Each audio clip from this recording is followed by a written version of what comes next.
कार्यक्रम संयोजक आदरणीय आशिष गुरुङलाई अनुरोध गर्छु। त्यसैगरी यस्ता स्थानमै अतिथिका रूपमा आसन ग्रहण गर्नका लागि म आदरणीय भारत दूतावासका उपनियोग प्रमुख श्रीकान्त सरलाई म अनुरोध गर्छु। त्यसैगरी एनआरएन जापानका उपाध्यक्ष गर्दै सुभाष लामिछानेज्यूलाई पनि म अनुरोध गर्छु। त्यसैगरी हामीलाई सेवा गर्न नेपालबाट स्पेसली हाम्रो लागि भनेर नेपालबाट पाल्नुहुने हाम्रो विवेक सरलाई पनि म विपिन सरलाई पनि म अनुरोध गर्छु। त्यसैगरी शीतल सर मनिष सर होइन सबै सरहरूलाई अनुरोध गर्छु। र मैले कार्यक्रममा छोटो सम्पन्न गर्नुपर्ने भएको भएर हाम्रो संयोजकज्यूलाई पनि म अगाडिपट्टि चाहिँ बस्नको अनुरोध गर्छु। हाम्रो उपसंयोजक अनिल सर, कोषाध्यक्ष हाम्रो श्री काउका सर, सहसचिव हाम्रो शिव भण्डारी सर, छिरिङ सर, भरतबम पनि सर पनि हुनुहुन्छ। अनि सबै साथीहरूलाई म सम्झिँदै यो कार्यक्रमलाई खासमा अलिकति हाम्रो फेरि भेटाउन टाइपको विदायी कार्यक्रम पनि भएको हिसाबले प्रथममा त म सरहरूलाई धेरै धेरै धन्यवाद दिँदै हाम्रो यो संस्थाको तर्फबाट चाहिँ एकपटक चाहिँ विदायी कार्यक्रममा चाहिँ गर्नका लागि म अनुरोध गर्छु। र अध्यक्षज्यूले खाजा उडाएर सरहरूलाई चाहिँ विदायी गर्ने सम्मान गर्नु। प्रथममा यो 2 दिनको बसाइमा कस्तो चाहिँ सरहरूलाई हाम्रो तर्फबाट भूमिका कस्तो रहन सक्यो भनेर मैले खास गरी पहिला विपिन सरलाई नै अलिकति चाहिँ सोही राख्नको लागि अनुरोध गर्छु। किनभने विपिन सर भोलि यहाँबाट नेपाल जाँदै पनि हुनुहुन्छ। यो सन्देश नेपालसम्म पनि पुगोस्। छोटो चाहिँ 2 शब्दको लागि म विपिन सरलाई अनुरोध गर्छु। सबैमा धन्यवाद। हाम्रो घुम्ती सेवा चाहिँ अब म 10 दिनको लागि आएको थिएँ। नागोआमा पनि राम्रै भएको थियो, यहाँ पनि राम्रै भयो जस्तो लाग्छ। हामीले सकेको आउनु भएको पाल्नु भएको सबैलाई नफर्काइकन सेवा दिएको छ। उहाँहरू खुसी पनि हुन्छ। ल भोलि यहाँबाट प्रस्थान गर्नुहुन्छ नेपालका लागि। फेरि शुभयात्रा पनि अहिले अघि शुभयात्रा गर्न चाहन्छु। त्यसै गरी हाम्रो शीतल सरलाई पनि छोटो केही छ भने राखेर अनुरोध गर्छु। धन्यवाद कार्यक्रम सञ्चालकज्यू। एनआरएन सेन्दाई टिमलाई धेरै धेरै धन्यवाद व्यक्त गर्न चाहन्छु सर्वप्रथम त। किनभने हामीलाई आउने बित्तिकै न्यानो आतिथ्य गर्न पाउँदा हामीले पक्कै पनि सेन्दाई सेवा राम्रो हुन्छ भन्ने सोचेर र सहरन वातावरणमा सेवा सम्पन्न भएको छ। यो हाम्रो लागि एउटा गौरवमय कुरा पनि हो है। र त्यसै गरी एनआरएन नागोयामा पनि हामीले योभन्दा अघिल्लो घुम्ती सेवा बृहत रूपमा सम्पन्न गरेर आयौँ। र अहिले फेरि यही शनिबार र आइतबार आजसम्म हामीले दोस्रो सेन्दाई घुम्ती सेवा 25 जनवरी 1819मा आज सम्पन्न गरेका छौँ। यो हाम्रो लागि सबैभन्दा ठुलो खुसीको कुरा हो। आज महामहिमज्यूको स्वास्थ्य अवस्था नबिग्रेको भए, आज उहाँको अवस्था राम्रो भएको भए उहाँ उपस्थित हुने कार्यक्रम थियो है।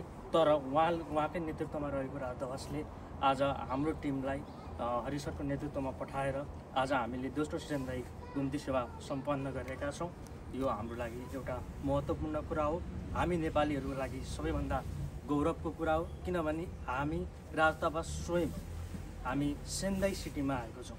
मियागी प्रिफेक्चरमा पर्ने क्यापिटल सिटी सेन्दाईमा आएर हामीले घर आँगनमै आएर सेवा दिन पाउँदा यो हाम्रो लागि सबैभन्दा ठुलो कुरा हो, महत्त्वपूर्ण कुरा हो। र पक्कै पनि सेवाग्राहीले सहरन्य वातावरणमा सरल वातावरणमा सेवा पाउनु भएको छ भन्ने कुरा हामीले विश्वस्त राखेका छौँ। हामीले पक्कै पनि भोलिका दिनमा पनि यस्ता सेवाहरू हाम्रो तर्फबाट दिनेछौँ भन्ने कुराहरू राख्दै यहाँका टिम एनआरएन केन्द्रीय कमिटी, एनआरएन नागोया साथसाथै आज एनआरएन सेन्दाई समाज हुँदा यहाँहरू एनआरएनले गरेको माया राजदूतावासमा सबैभन्दा महत्त्वपूर्ण छ भन्दै आफ्नो कुराहरू यहीँ राख्न चाहन्छु। धन्यवाद। त्यसै गरी मनिष सरलाई पनि म त खासै मिहाङको नै हो। हजुरहरूको साथ सहयोग र मायाको लागि हृदयदेखि नै धन्यवाद दिन चाहन्छु।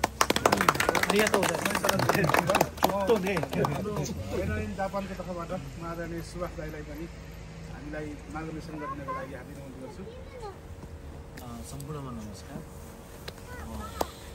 यहाँहरूलाई सर्वप्रथम त नेपाली राजदूतावासलाई हार्दिक धन्यवाद दिन चाहन्छु। उहाँको यो अहिले यो व्यस्त समयमा पनि विपिन सर आउनुभयो, त्यो नागोया सिद्धाएर हतारमा यता आएर यहाँ आएर 2 दिन बसेर यो घुम्ती शिविर सफलतापूर्वक सम्पन्न गरिदिनु भयो र त्यसपछि हाम्रो सेनदाईको कार्य समितिलाई विशेष धन्यवाद दिन चाहन्छु। व्यवस्थापन एकदमै राम्रो, उत्कृष्ट व्यवस्थापन, सबै आएको सेवाग्राहीलाई हामीले सबैको काम गरेर सेवा दिएर पठाएका छौँ जस्तो लाग्दैछ र आगामी दिनमा पनि सेनदाईको कार्य समिति यस्तै उत्कृष्ट कार्य गर्दै जाओस् भन्ने शुभकामना पनि दिन चाहन्छु र हामीले क्षेत्रसँग सहकार्य गर्दै गर्दा केन्द्रबाट भएका केही कमजोरी छन् भने त्यो घुम्ती सेवा सँगै गर्दै गर्दा र भोलि घुम्ती सेवा गर्दा हामीले सुधार्नुपर्ने कुराहरू केही छ भने र एमबिसीले पनि यो गरिदियो हुन्थ्यो, यसमा अझ हामीलाई सजिलो हुन्थ्यो भन्ने के तपाईँहरूको सुझाव छ भने भोलि तपाईँहरू छलफल गरेर हामी केन्द्रलाई तपाईँहरूले राख्न सक्नुहुनेछ र त्यो केन्द्रमा आएको कुरा हामी एमबिसीसँग पुऱ्याएर फेरि अर्को घुम्ती सेवा गर्दाखेरि हामी सल्लाह गरेर त्यसलाई अझै पनि व्यवस्थित बनाउने हामी कोसिस गर्नेछौँ भन्न चाहन्छु र यहाँ उपस्थित सम्पूर्ण सेनदाईका दाजुभाइ दिदीबहिनी र सेनदाई कार्य समितिका साथीहरू सम्पूर्णजनालाई उच्कार सामन्देश भन्न चाहन्छु। तपाईँहरूको खटाइले यो दुःख गराइले हामी त आइयो, यहाँ थाहा थिएन, सहयोग गरियो, जे जाने थियो त्यति गरियो, तपाईँहरूले हामीलाई पनि यो वातावरण मिलाइदिनु भयो, यो बसाइ हाम्रो पनि रमाइलो बनाइदिनु भयो, यसको लागि सम्पूर्णलाई धन्यवाद दिँदै म बिदा हुन चाहन्छु। धन्यवाद हाम्रो एनआई जापानको पादरहरूलाई।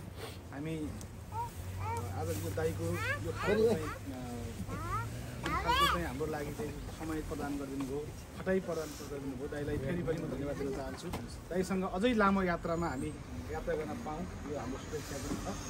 यो समग्रमा चाहिँ हाम्रो यो घुम्ती सेवालाई नेतृत्व गर्दै एनआई जापानबाट राजधानी प्रमुख एमबिसी दूतावासबाट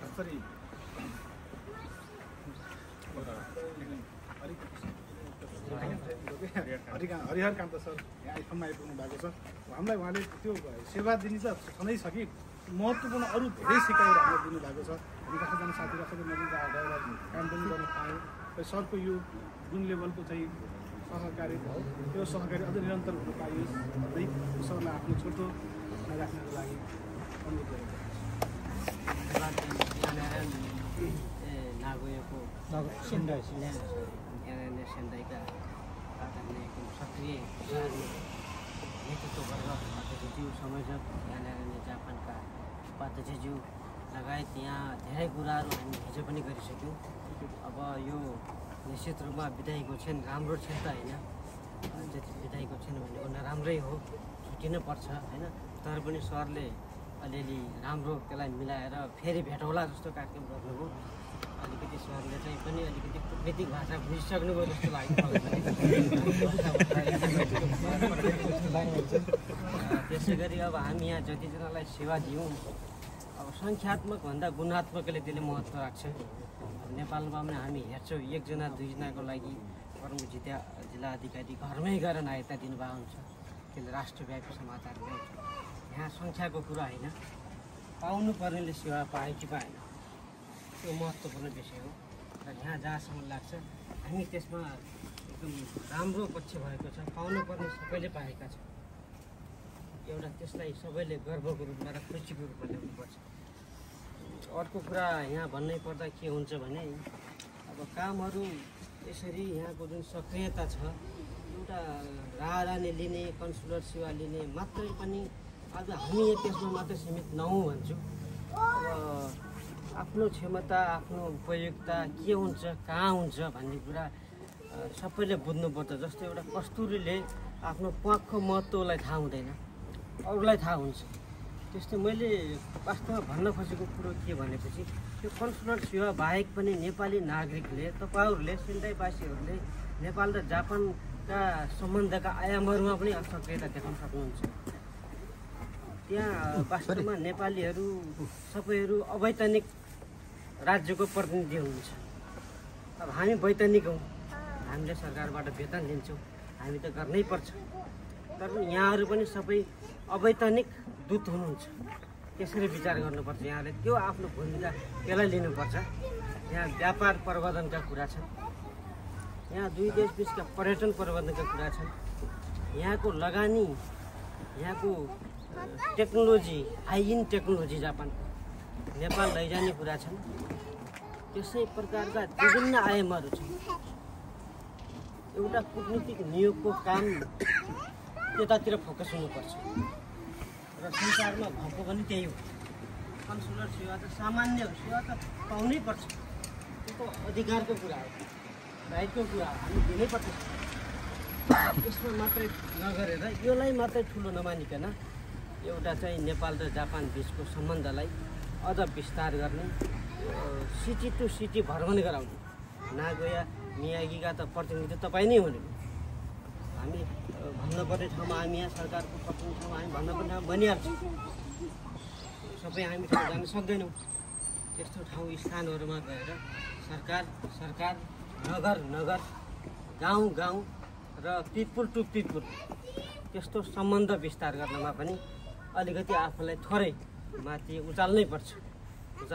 यही तहमा त हामी त अब त्यति हुन त होला, काम होला, त त्यतिसम्ममा हामी सोध्नुपर्छ भन्ने कुरा म यहाँहरूलाई विनम्र अनुरोध गर्दछु। अब त्यसको अर्को प्रकारको यस्तो भेटघाट चाहिँ त्यस्तो प्रकारको एउटा वर्कसप जस्तोमा हुनुपर्छ। के गर्न सक्छन् यहाँ सेन्डाईवासी नेपालीहरूले, कसरी योगदान पुर्याउन सक्छन्। अब नेपालको लागि मात्र होइन कि हामीले जापानको लागि पनि योगदान गर्न सक्छौँ। त्यो हामीलाई थाहा छैन नि महत्त्व। हाम्रो सफ्ट पावर छ, हामीसँग मिलिट्री पावर छैन, हामीसँग इकोनोमिक पावर छैन। त हामी जुन नेपालीको सङ्ख्या यहाँ छ 3,10,000 20,000 यो भनेको सफ्ट पावर, त हामी शक्ति हो। त्यो शक्ति पनि हामी सम्बन्धित ठाउँमा परिवेश अनुसार पेस गर्नुपर्छ भन्दै अब यो क्षणमा यहाँहरूको लागि सहयोग अत्यन्त राम्रो भयो, आभारी छौँ। सम्बन्ध विस्तार भयो, प्रत्यक्ष संवाद भयो। अब हिजो फोनमा भइरहन्थ्यो को हो फलानु के हो भन्छ, अब त फोन गर्ने बेला पनि अनुहार जल्दी आएर भन्नुहुन्छ। त्यस कारण एउटा आत्मीयता बढेको छ। यसलाई निरन्तरता दिउँला। हस् त, धन्यवाद। हाम्रो हामीलाई धेरै हिसाबले मार्गदर्शन गर्नुभएको छ। त्यो मार्गदर्शन हाम्रो लागि पनि एउटा सिकाइ हुनेछ। त्यसै गरी यो कार्यक्रमलाई हामी सबैलाई बधाई धन्यवाद दिँदै समापन मन्तव्य राख्नका लागि म यो कार्यक्रमका संयोजक आदरणीय हाम्रो संस्थाको उपसंयोजक आशिष गुरुङलाई धन्यवाद सचिवजी।